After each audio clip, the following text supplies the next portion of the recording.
Salut à tous, c'est Monor, bienvenue dans cette nouvelle vidéo. Aujourd'hui, vous l'avez vu dans le titre, je vais vous présenter, vous parler des 5 chaînes YouTube sur le thème du voyage que je préfère. Avant toute chose, je tiens à préciser qu'il ne s'agit pas d'un top 5, mais juste de 5 chaînes que je vous présente comme ça. C'est en fait tout simplement les 5 chaînes voyage que je regarde le plus. Et allons-y, commençons sans plus tarder avec la première chaîne, et il s'agit de Ichiban Japan, donc la chaîne qu'on ne présente plus sur le Japon. Ça fait maintenant plusieurs années que je regarde de très près cette chaîne, quasiment toutes les vidéos. Et vous le savez, je vous l'ai déjà dit, c'est en grande partie grâce à Ichiban Japan que mon intérêt pour le Japon a commencé. Ça doit remonter à peut-être 3 ou 4 ans, je pense. À l'époque, il y avait déjà 3 saisons qui étaient sorties. Enfin, ils faisaient des saisons, genre Ichiban Japan saison 1, saison 2, saison 3. Et si je me souviens bien, à l'époque, c'était vraiment pas du tout la même chose au niveau des vidéos YouTube sur le Japon. Je pense que Ichiban Japan, c'était la première chaîne qui avait pour thème principal le Japon. Alors corrigez-moi si je me trompe, je suis pas du tout sûr de ce que je dis, mais en tout cas ce qui est sûr c'est que comparé à maintenant où le sujet du Japon sur YouTube est un peu a été poncé à fond quoi, c'est vraiment limite saturé, on trouve des vlogs sur le Japon, des vidéos sur le Japon de partout à droite à gauche, donc c'est un peu dur de s'y retrouver. Mais à l'époque voilà, c'était, moi je me rappelle, je sais même pas comment j'étais tombé sur cette chaîne, mais j'avais dû taper genre voyage Japon, quelque chose comme ça sur YouTube, et c'était directement là-dessus qu'on tombait, et voilà, du coup j'avais regardé quasiment toutes les vidéos même, je crois. Et il n'y avait pas grand-chose d'autre, mais c'était très bien. Déjà à l'époque, les premières saisons Ichiban Japan, c'était déjà du très bon niveau. Et bien sûr, encore aujourd'hui, je regarde toujours, j'aime beaucoup comment, la tournure qu'a pris la chaîne, on va dire, comment les vidéos sont présentées en mode short story, tout ça, je trouve ça vraiment très propre, franchement je kiffe bien. C'est hyper bien réalisé, et la façon dont c'est présenté, je trouve que ça crée une petite touche de particularité qui permet à la chaîne de bien se démarquer du reste. Et voilà, tu regardes une vidéo d'Ichiban Japan, tu sais que il va y avoir un petit freestyle dans un onsen, tu sais que, voilà, vous voyez, on reconnaît tout de suite quoi, la touche Ichiban Japan. Et c'est ça qui fait que, selon moi, cette chaîne se démarque vraiment des autres chaînes sur le Japon. Je crache ma lave sur feuillet, étrange d'art qui ne tranche pas, mais crache de blanches larmes. Deuxième chaîne YouTube que je regarde énormément, il s'agit de la chaîne de Laurent Cassia. Je vous ai présenté Ichiban Japan en première, donc la chaîne qui, on va dire, fait naître mon intérêt pour le Japon. Et la chaîne de Laurent Cassia, pour le coup, c'est celle qui a fait naître mon intérêt pour les vlogs de voyage. C'est un peu la chaîne, clairement, qui m'a donné envie de faire des vidéos de voyage et d'ouvrir ma chaîne YouTube. Donc aujourd'hui, si j'en suis là, eh bien Laurent Cassia n'y est pas pour rien. Plusieurs années que je le suis aussi, je dirais 2-3 ans peut-être, j'ai découvert pas longtemps après Ichiban Japan. J'ai beaucoup aimé les saisons qu'il a fait au Japon, en Corée du Sud, celle à Taïwan, elle était cool aussi. Et celle au Cambodge récemment, et celle en Inde qu'il a fait avec Jules en Asie aussi, qui m'avait beaucoup aidé pour organiser mon voyage en Inde que malheureusement j'ai dû annuler. Et au-delà des saisons dans les différents pays, j'aime aussi beaucoup les vidéos qu'il fait entre chaque saison, notamment depuis qu'il habite en Corée du Sud et que voilà, il fait plein de petites vidéos à Séoul pour présenter des choses de la vie quotidienne en Corée du Sud tout simplement. Et je trouve que c'est vraiment très cool pour en savoir plus et pour découvrir plus en profondeur la Corée du Sud. La première fois que j'ai goûté, j'aimais pas. Non, j'en ai remangé une deuxième fois, une troisième, et maintenant j'aime bien.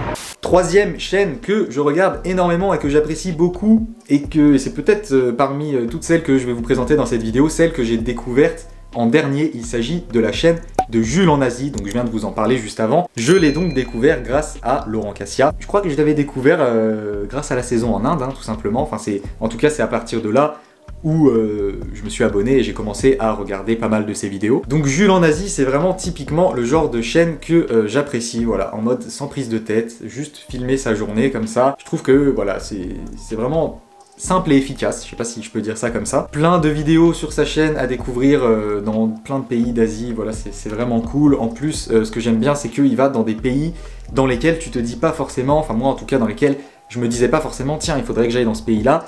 Et donc ces vidéos, dans certains pays comme par exemple, je pense à la Birmanie, au Népal ou plus récemment au Bangladesh, ça m'a donné envie de découvrir des pays auxquels j'aurais pas pensé. Donc ça, voilà, merci à lui, s'il regarde cette vidéo, on sait jamais. Je regarde pas forcément toutes les vidéos parce que quand il est en vlog journalier pendant une longue durée, en voyage pendant une longue durée, il sort des vlogs tous les jours.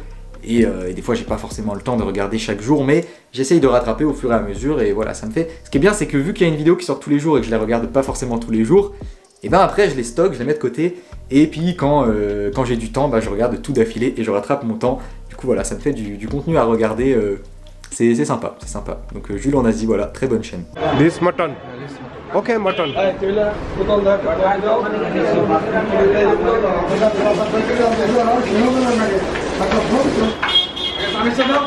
La quatrième chaîne, il s'agit de la chaîne de Greg's Way que j'ai découvert il y a pas si longtemps que ça en vrai, hein, pas si longtemps que ça, peut-être 1 an ou 2, et à l'époque elle avait très peu d'abonnés comparé à maintenant où elle a vraiment explosé. Je sais pas exactement le nombre exact, mais il y en a beaucoup plus que quand j'ai découvert en tout cas. Je crois même, si je dis pas de bêtises, que quand j'ai découvert cette chaîne, elle avait à peine plus d'abonnés que la mienne, et je trouvais ça vraiment fou parce que c'était vraiment une qualité incroyable. Je me disais mais comment c'est possible que cette chaîne soit pas plus connue que ça? Et aujourd'hui, voilà, il y a le nombre d'abonnés que la chaîne mérite, hein, selon moi. J'aime beaucoup ces vidéos, je trouve qu'elles sont vraiment bien structurées, c'est vraiment bien fait avec c'est présenté avec des chapitres, il y a une bonne balance entre vlog et images avec voix off, enfin narration. Je trouve que ça donne une touche très pro, et aussi la qualité d'image. Mais la qualité d'image, mais je pense que c'est vraiment quelqu'un qui s'y connaît en vidéo très bien. Personnellement, je kiffe vraiment à fond, je regarde toutes les vidéos quand elles sortent. Et ce que j'aime bien, c'est que par exemple, il va aller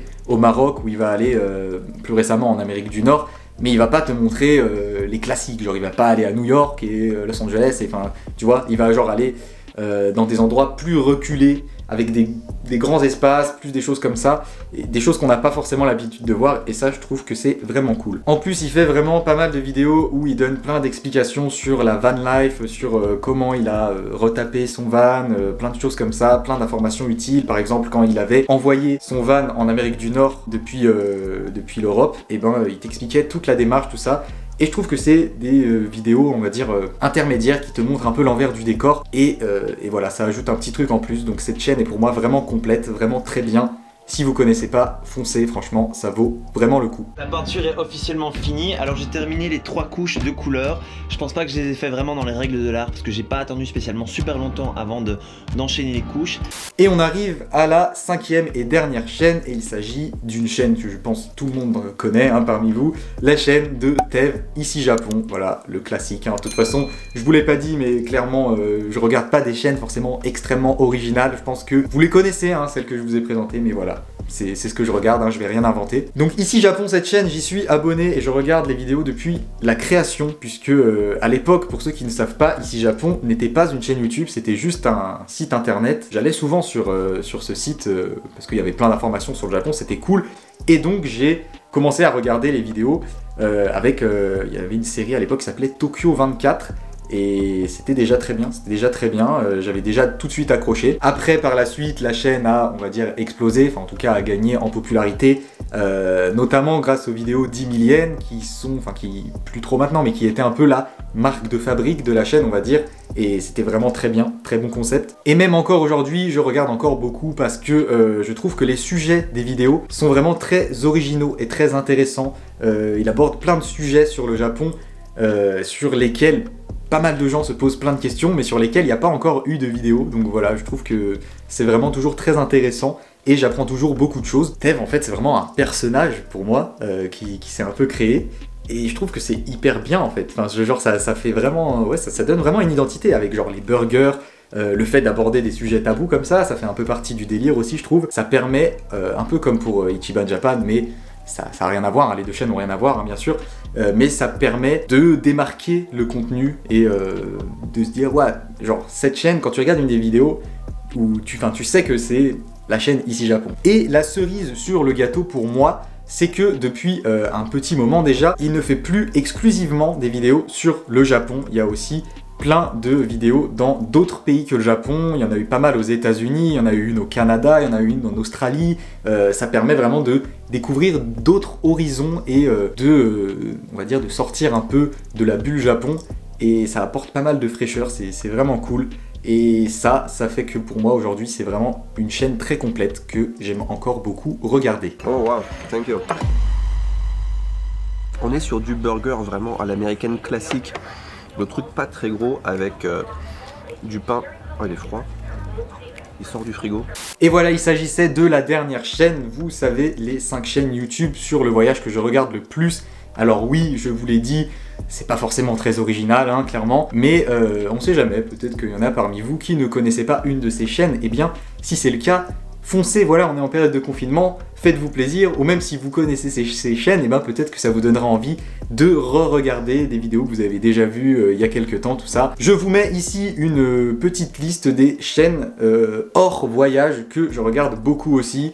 Comme ça, voilà, vous voyez un peu ce que j'aime, parce que oui, je regarde beaucoup YouTube en fait, il faut le savoir, mais je regarde pas exclusivement des vidéos de voyage, hein. Je regarde même plus des contenus qui n'ont rien à voir avec le voyage, je pense, sur le global, mais voilà, je suis un gros consommateur de YouTube, donc je me devais de vous faire une vidéo où je vous présente un peu ce que j'aime. Mais bien sûr, je ne peux pas clôturer cette vidéo sans vous rappeler que, à nous tous qui créons des contenus vidéos sur YouTube, sur le voyage, qui faisons des vlogs, tout ça, notre papa à tous, il s'agit de cette personne, de Antoine de Maximi, voilà. Il fallait que je le place dans une vidéo, parce que je trouve qu'on n'en parle pas forcément assez, alors que c'est quand même lui qui a fait ça en premier, quoi, de se filmer comme ça avec sa caméra, en mode à l'aventure, sans vraiment trop prévoir.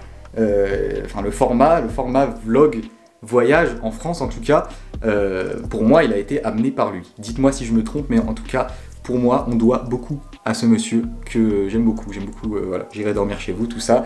Ça commence à dater un peu, mais c'est toujours aussi bien de se regarder un petit épisode de temps en temps. Je vous conseille de le faire si vous ennuyez pendant votre confinement aussi, voilà, de revenir aux bases et de regarder un petit J'irai dormir chez vous. Et je vais finir cette vidéo en remerciant les tipeurs du mois de mars qui sont Jo, Michael, TomTom et Pad Thai. Voilà, un gros merci à vous, ça m'est d'une aide précieuse, voilà, je mets ces petits dons de côté et je m'en servirai pour le prochain voyage qui, j'espère, arrivera bientôt. On verra comment évolue la situation, mais j'espère que voilà, on va pouvoir repartir dans pas trop longtemps. Merci d'avoir regardé cette vidéo. Si ça vous a plu, n'hésitez pas à mettre un bon pouce bleu, à vous abonner à la chaîne si ce n'est pas déjà fait, et je vous invite aussi en commentaire à me donner, vous, vos chaînes de voyage préférées, les chaînes que vous regardez le plus. Comme ça, voilà, si peut-être qu'il y en a d'entre vous qui vont me faire découvrir des trucs, et ça peut m'être d'une très grande utilité en cette période de confinement. Et en attendant, je vous dis à très bientôt pour une prochaine vidéo. C'était Monor. Au revoir, merci.